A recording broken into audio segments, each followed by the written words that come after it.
Here's what's coming up on The World Today. Germany's Olaf Scholz takes over from Angela Merkel as Chancellor.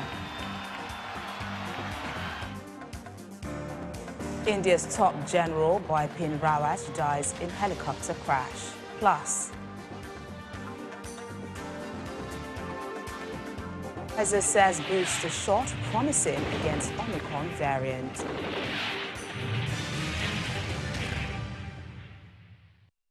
Hello and a warm welcome to the program. I'm Teniola Shuboale. The Angela Merkel era is officially over.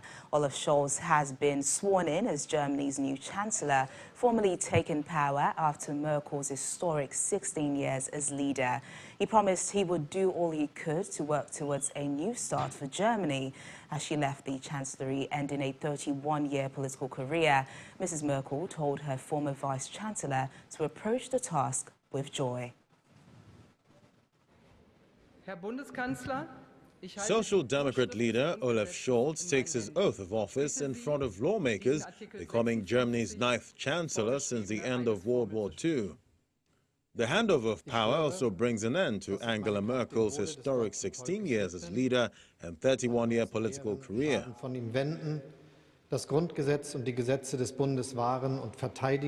Scholz swore, among other things, to devote his energies to the welfare of the German people.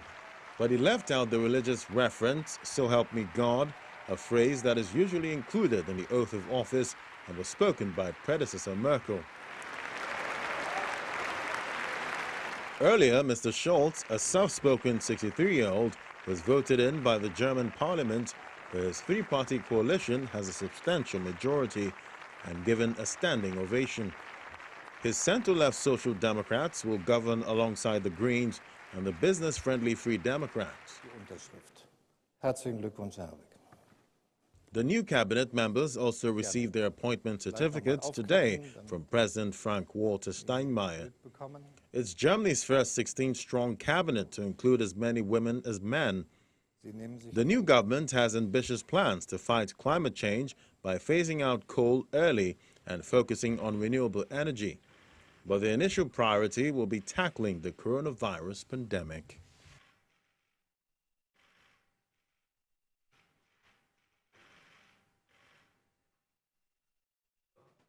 DW correspondent Chris Cover joins us now for more. Chris, a new government after 16 years. Just speak to us about this and what this means for the country.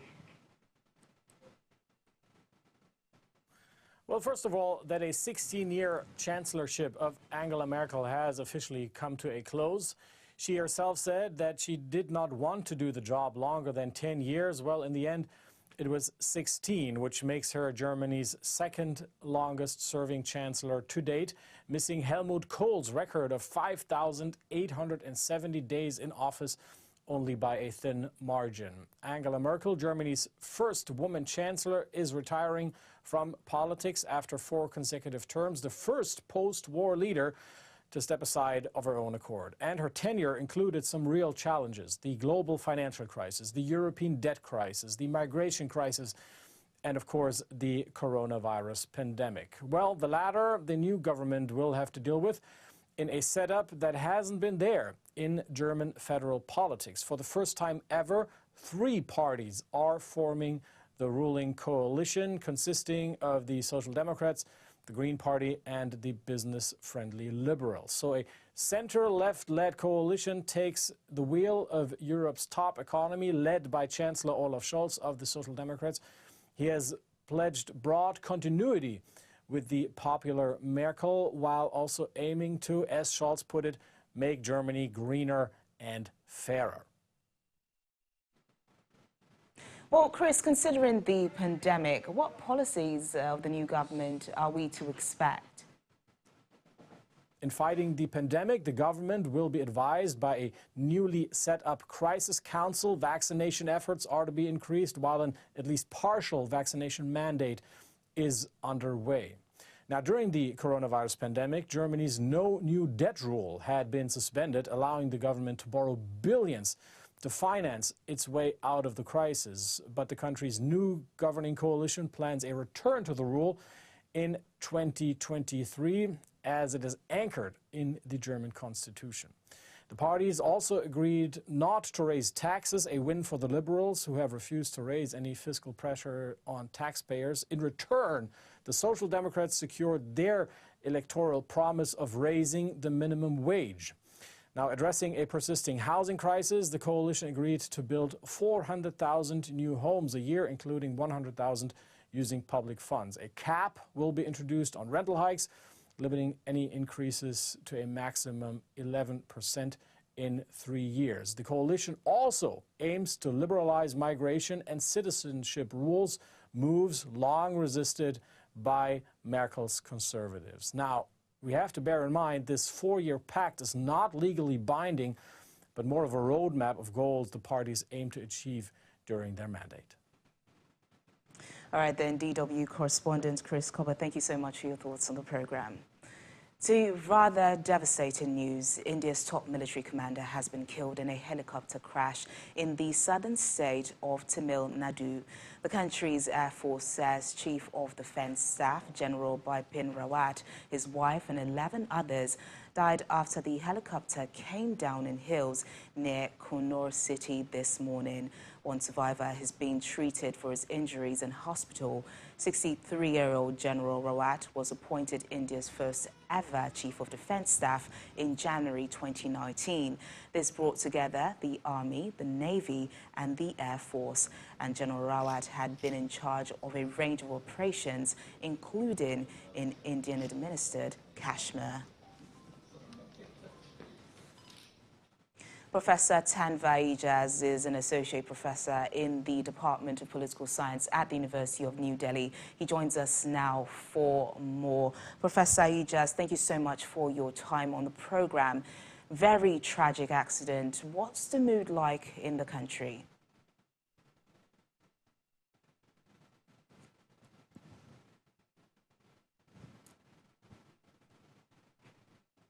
It's kind of disbelief, totally disbelief out here. This was not what the country was expecting at all when there was so much of things to do. So the country at the moment, from every quarters, condolences are coming in, and the whole nation is in a state of shock. And what more are you hearing about the situation surrounding this? We do know that there's one survivor being treated in hospital. Yeah, so at the moment, Captain, I think, Varun Singh, he's been taken to the hospital called Wellington, being treated over there. One is not very sure. The situation is very critical. Conditions is very critical. So one is not very sure what the outcome would be. But we are all praying that he must come out well, and of course we would get to know about the things that what exactly happened. How all these things have happened. At the moment, it's not at all. One is not very clear. It seems an accident at the moment. So if Varun Singh comes out and he gives us some hope that what exactly had happened. Rawat was India's first ever Chief of Defense Staff, a position the Indian government established in 2019. What impact is his death likely to have on the country? Yeah, so at the moment it's difficult to say anything about what is going to happen to the Indian military and Indian armed forces. But I'm sure that Indian armed forces, it's a very robust force and one of the best forces in the country. So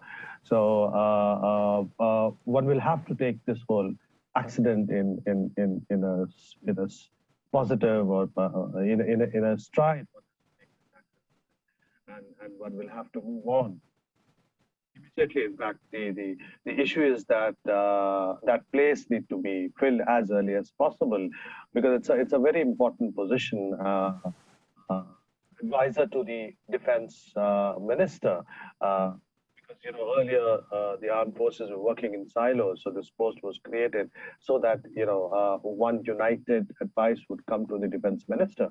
So I'm not, what I think is that the morale, of course, would be a bit low for some time, but then of course we know that Indian Army is a very robust and a very strong army, and will rebound back as early as possible. All right then, Professor Tanva Aijas, thank you so much for your thoughts on the program. Thank you so much. Moving on now, soldiers have been accused of killing 13 people from a village in central Myanmar, 11 of whose burned bodies were discovered on Tuesday.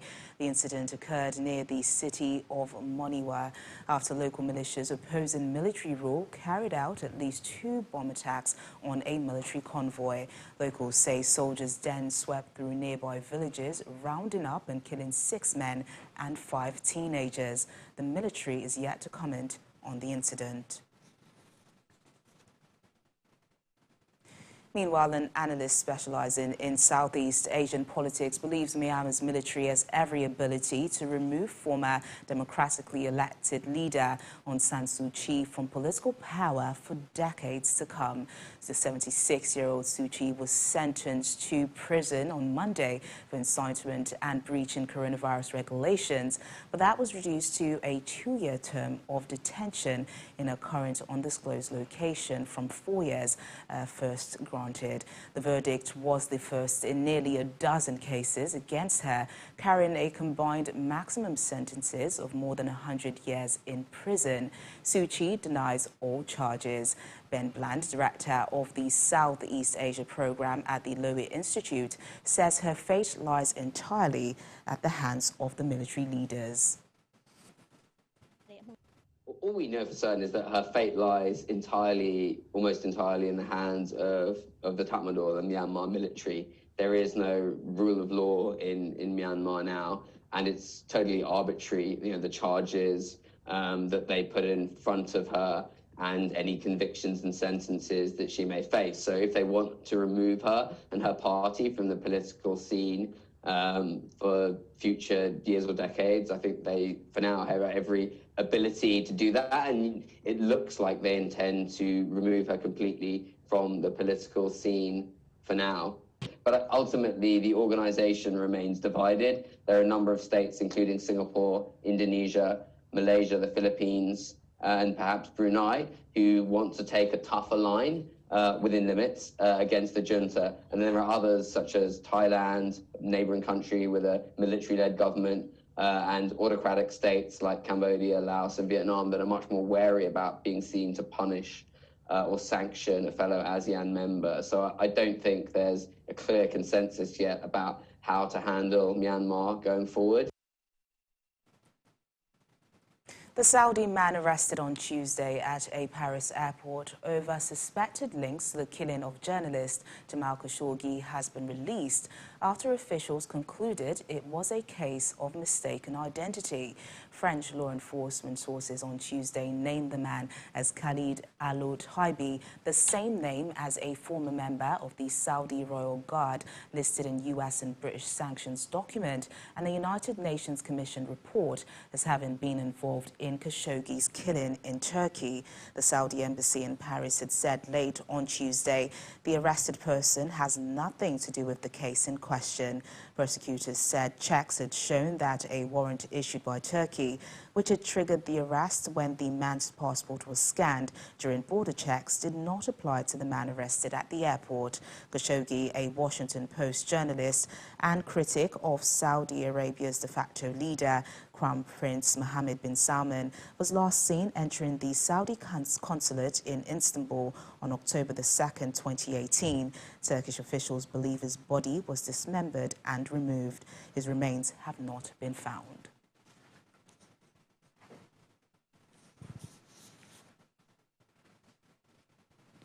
Still to come on the programme.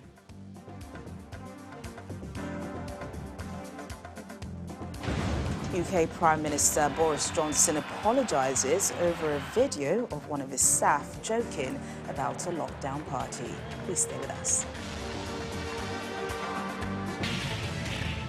Thanks for staying with us. To the ongoing dispute over the 2022 Beijing Winter Olympics, Australia has announced that it will join the United States in a diplomatic boycott of the Winter Olympic Games. The United States on Monday said its government officials will boycott the Beijing Olympics because of China's human rights records.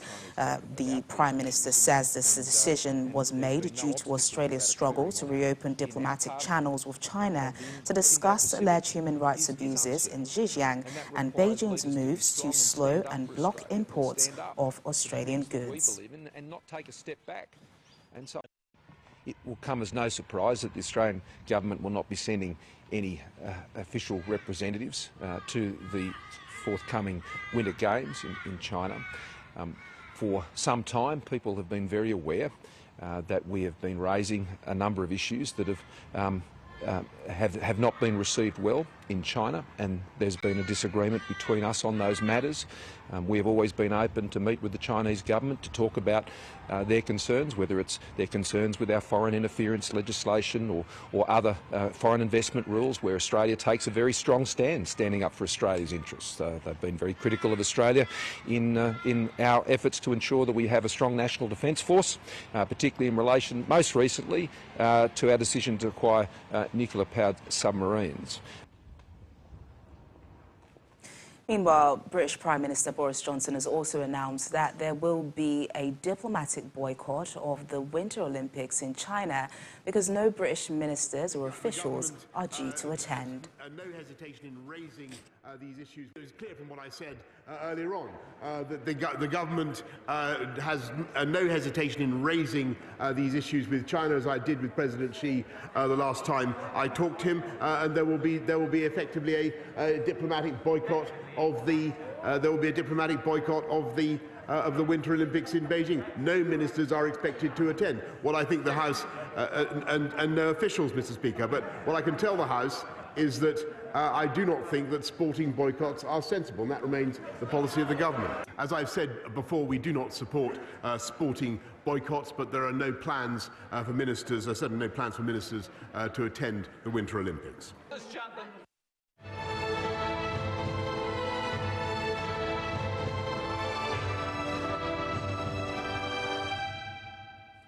Some updates on the COVID-19 pandemic now. Pfizer and BioNTech say booster jab of their coronavirus vaccine promises to be an effective defense against the new Omicron variant. Plus, Germany records its highest number of daily deaths from COVID-19 since February. Here's a roundup on our COVID-19 global update.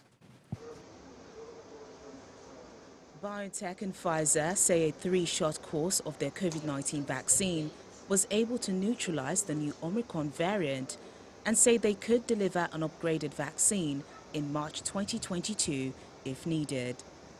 The German and US companies say 2 doses of their vaccine resulted in significantly lower neutralizing antibodies, but a 3rd dose boosted those antibodies by a factor of 25. They're the first manufacturers of a COVID-19 vaccine to issue an official update on the efficacy of their shot against Omicron. The World Health Organization earlier said vaccines should still work against severe Omicron cases. In other developments, Germany has recorded its highest number of daily deaths from COVID-19 since February, as it struggles to bring a 4th wave of the pandemic under control. A total of 69,601 new infections were reported, and an additional 527 people died in the past 24 hours. Germany last week announced a nationwide lockdown for the unvaccinated, barring them from accessing all but the most essential businesses. The ban doesn't apply to those who have recently recovered from COVID-19. South Korea's new daily COVID-19 cases has risen above 7,000 for the first time, putting hospital capacity under strain as deaths and severe cases rise.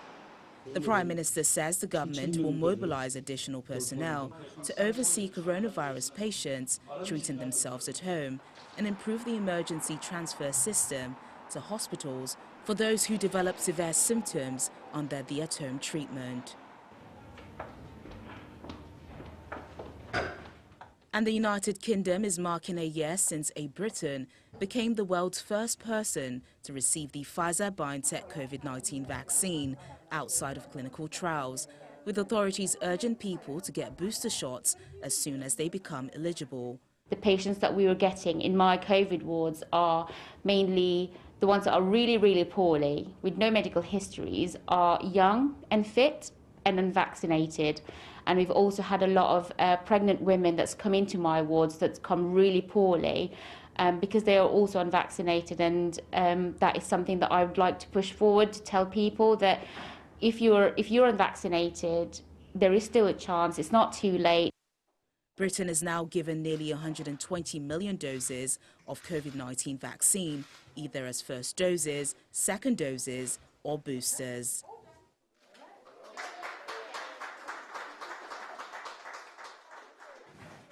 Meanwhile, British Prime Minister Boris Johnson has apologised for a video showing his staff joking about reports of a party in Downing Street during the COVID-19 lockdown last year when such festivities were banned. He says that since allegations emerged in the media, he had been repeatedly assured that there had not been a party.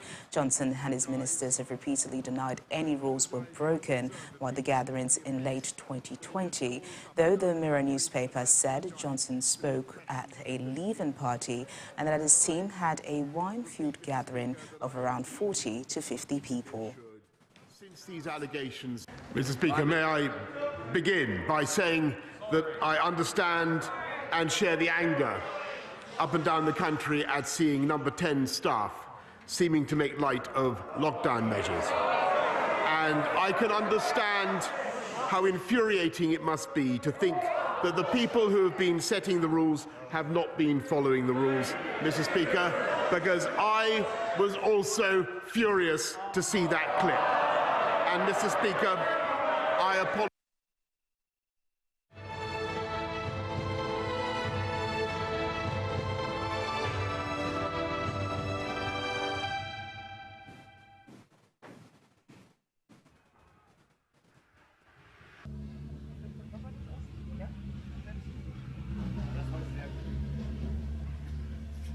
And finally, Christmas is the season of light, a sentiment Leon Sheepers takes very seriously each year until coronavirus forced him to dim his expectations. Every year in December, Sheepers illuminates his house and garden with thousands of lights, creating ice landscapes and Christmas decorations in all shapes and colors.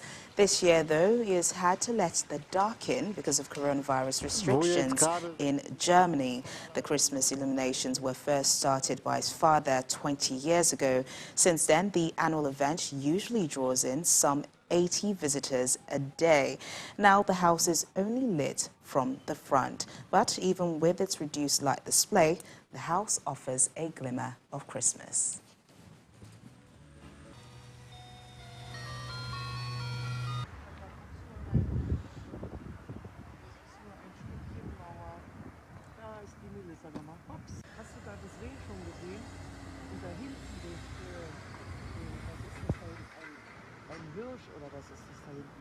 Ja, im nächsten Jahr sehen wir uns dann wieder am großen Mörser Weihnachtshaus.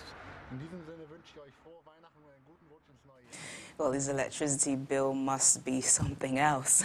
And that's the program today. Thank you so much for watching. I'm Teniola Shuboale. Bye for now.